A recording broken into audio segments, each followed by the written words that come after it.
Ụmụ nwoke Anambra gịnị ka unu mere nwaanyị Enugu steeti o jiri gaa na chọọchị Prọfet Ebuka Obi gaa na-disgrace gị ụmụ nwaanyị ebe ahụ?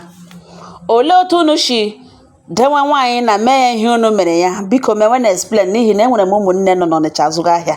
Biko nụ ka m mara ma masị ha lowe. Unu ọsụ nwata nwaanyị nọ gawara na chọọchị Prọfet Ebuka Obi, ihe ha na Zion Ministry, nwa opportunity guzoro n'ihu Prọfet Ebuka Obi nga ha mege singles program.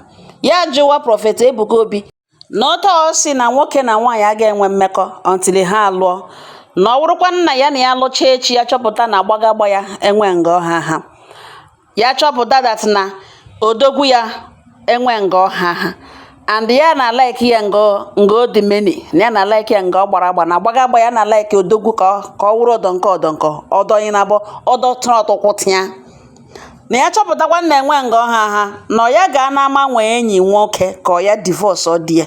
Ebuka Obi ajụwa ese ele otu o si mara that na ụmụ nwoke nwere sizes, enwere ka eburu ibu nwee ka nta ya gwawe Prọfet Ebuka Obi na ịnụkwanụ na ya toro n'Ọnịcha, nọ n'Ọnịcha ka ya nụrụ ya gara n'Ọnịcha ka ya ebiri ebe a ka ya toro, na ya ahụ na ihe ahụ ya na Ebuka Obi ajụwa ese o nwere enyi nwoke ole, ya sị nụkwa na ya n'Ọnịcha ka ya nụrụ ụtọ ya enwere ya mee n'enyi mee enyi na ndị Anambra maara eme, na ndị Anambra awụ odogwu, na ha maara eme, na ha ma eti ha ma ewepụ.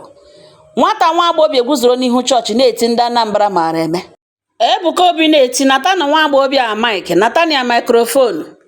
Ihwere ụmụnne m ndị ka ihwere kwere ya chia, ndị ka ihwere na-ekwe ha, onye ọbụla gwara aka gbara n'isi a na-ele nwa mmadụ mụrụ, ada mmadụ ma wosogo ada mmadụ, nwa nwaanyị ibe m ka ọ kwụrụ n'ihu congregation, such multitude of people, n'ihu Prọfet Ebuka Obi na-eti ndị Anambra maara eme, na ha maara eme, ha maara eti na-ewe mara ewepụ. Biko ndị Anambra gege m ntị, unu emekwala mistake about this. Any explanation ọ dị very very urgent, n'ihi na enwere m ụmụnne nọ na Ọnịcha azụga ahịa. This lady si etoro n'Ọnịcha, ọsọ n'Ọnịcha ka ya etoro. Ọ gịnị wụ ihe unu mere? Ele otu unu si denwe ụkwụ na aka mee ya ihe unu mere ya? O ji bịa nnọọ n'ihu chọọchị na-eti ndị Anambra maara eme. Ọ na-emechakwana ihe niile unu mere ya, tụtụrụ bere nene ya n'isi asacha, enwe onye n'ime ọnụ Nsụka ụnụ lụrụ ya. Ụnụ ahapụga ya gaa na chọọchị ebe emege singles program na-eti ndị Anambra maara eme. Ọ gịnị wụ ihe ka unu mere ya na onweghị ike ichefu? Ụnụ atụtụrụ ihe unu bụ n'ukwu, tụtụrụ nwata nwa agbọghọ nọ doo ya gwogwo dosa ya, ọ sị ya na like gbagagba ka ọ wụrụ ọdọ nke ọmanye na-abụ akpụkọrọ adọtịa mgbiri ka na-ado ya do ọsọ ka ọ na-ala. Ọ na-ewere ihe ọnụ doge donga ya bren nwa onye n'ime ọnụ sị ka ya lụọ ya anụwo na chọọchị eti ndị Anambra maara eme. Biko ndị Anambra nọ ngala gege m ntị, mewe na explain.